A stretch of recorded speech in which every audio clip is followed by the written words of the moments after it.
जय हिंद। हम लोग पढ़ रहे थे पोलिनोमियल और पोलिनोमियल का अगला जो टॉपिक है वो है कोफिशिएंट। यहाँ पर कोफिशिएंट क्या होता है, जैसे मान लेते हैं कोई भी अलजेब्रिक टर्म है। अगर एक्स अलजेब्रिक टर्म दिया हुआ है, एक्स कोई अलजेब्रिक टर्म है तो इसका कोफिशिएंट होगा। तो यहाँ कुछ नहीं है तो एक्स को आप ऐसा समझ सकते हैं कि 1 इंटू एक्स है और जो ए वैल्यू 1 है यही होता है कोफिशिएंट। इसी को बोलते हैं कोफिशिएंट। मान लेते हैं कहीं पर 2x दिया हुआ है और यहाँ पे आपको x का कोफिशिएंट निकालना है, तो आप कहेंगे कि x का जो कोफिशिएंट होगा वो 2 होगा।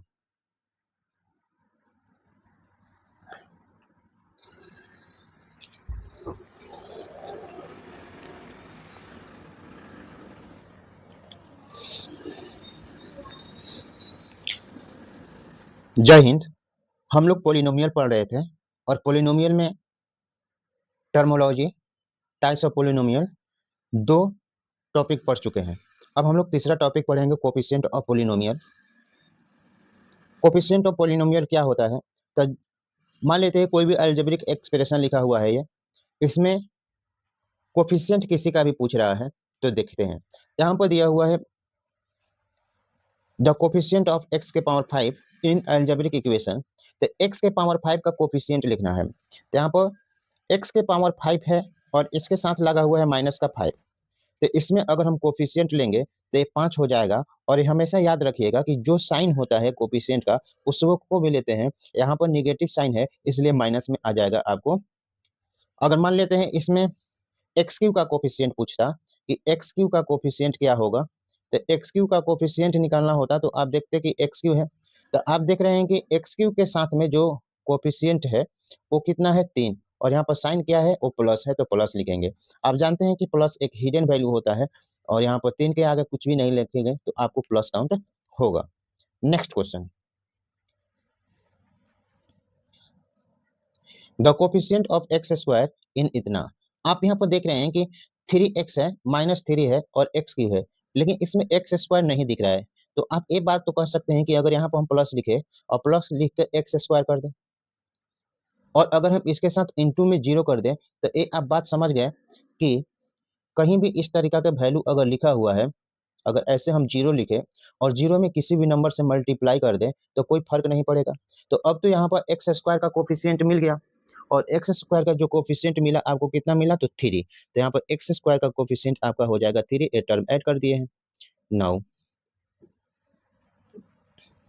The constant term in pi by 2 x square plus 7x minus 2/5 पाई। तो कांस्टेंट टर्म जो होता है वो उसमें वेरिएबल नहीं लगता है। कोई भी ऐसा अलजेब्रिक एक्सप्रेशन है या कोई पोलिनोमियल है जिसमें आपको वेरिएबल नहीं है तो वो कांस्टेंट कहलाएगा। तो आप यहाँ पर देख रहे हैं कि ये 2/5 पाई दिया हुआ है। आपको स्टूडेंट सोचता होगा कि पाई जो है वो वेरिएबल है, तो आप एक बात हमेशा याद रखिए कि पाई वेरिएबल नहीं है, पाई एक कांस्टेंट वैल्यू है, इसका मान फिक्स होता है। जैसे आप जानते हैं कि पाई का मान 22/7 होता है, तो ये फिक्स वैल्यू है, पाई का मान एक कांस्टेंट वैल्यू है। Next,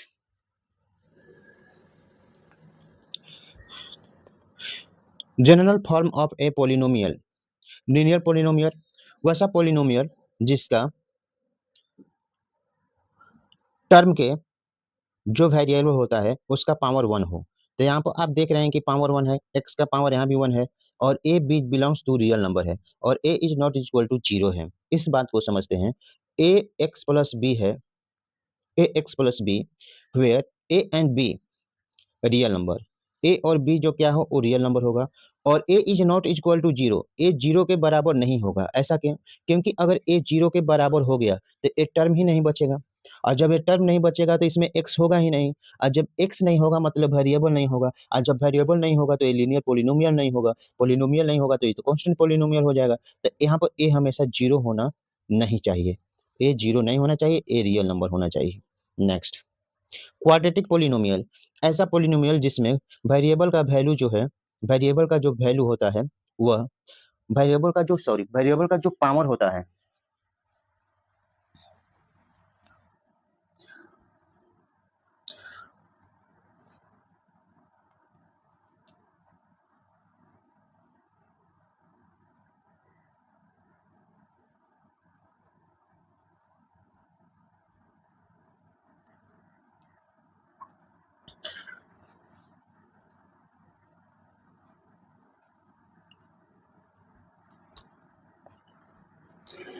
general form of polynomial. Linear polynomial का जनरल फॉर्म क्या होगा? तो जो इसका general form ax plus b होता है, ax प्लस बी। जैसे अब यहाँ पर a जो है a नॉट इक्वल टू होगा 0। क्यों? कि अगर यहाँ पर a 0 हो जाएगा तो आप जानते हैं कि ये पूरा वैल्यू 0 हो जाएगा, ये पूरा वैल्यू 0 हो जाएगा। और जब a वैल्यू 0 होगा तो इसमें कोई वेरिएबल वाला टर्म बचेगा नहीं, और जब वेरिएबल वाला टर्म नहीं बचेगा तो ये पोलिनोमियल रहेगा और ये कांस्टेंट पोलिनोमियल हो जाएगा। जबकि हमको रियल पोलिनोमियल लीनियर पोलिनोमियल बनाने के लिए आपको x एक वेरिएबल का टर्म होना जरूरी है और उसका पावर 1 होना जरूरी है।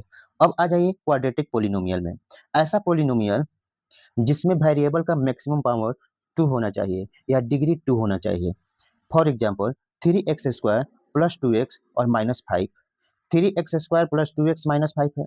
3x² है जो है यहाँ पर हाईएस्ट पावर, यहाँ हाईएस्ट पावर जो है वेरिएबल का वह 2 है, इसलिए एक क्वाड्रेटिक पोलिनोमियल कहलाएगा। यहाँ भी आप देख रहे हैं तो इसमें भी हाईएस्ट पावर जो है वो 2 है, इसलिए ये भी क्वाड्रेटिक पोलिनोमियल कहलाएगा। और अगर यहाँ पर कोई नहीं तो एक टर्म जैसे 100x² दिया है, ये भी क्वाड्रेटिक पोलिनोमियल कहलाएगा, ये भी क्वाड्रेटिक पोलिनोमियल कहलाएगा क्योंकि मैक्सिमम पावर यहाँ पर भी 2 है।